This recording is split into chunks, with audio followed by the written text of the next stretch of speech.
In this video, I want to guide you on how to make this traffic light on MX Word, either the vertical traffic light or the horizontal traffic light. This is very simple. Just watch this video till the end. Open a new sheet on your MX Word, Ctrl N. Generate your horizontal light or vertical traffic light.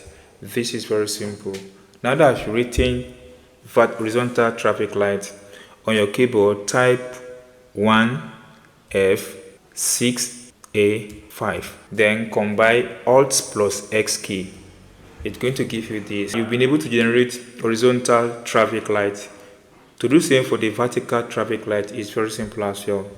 1F6A6, then Alt key and X. Now you have access to the vertical traffic light. Now you can as well now highlight and increase the size of the text to anyone that suits you. Here we go. So we've been able to generate or create traffic lights using MX Word. If you get this tip and have not subscribed, please subscribe for more updates like this.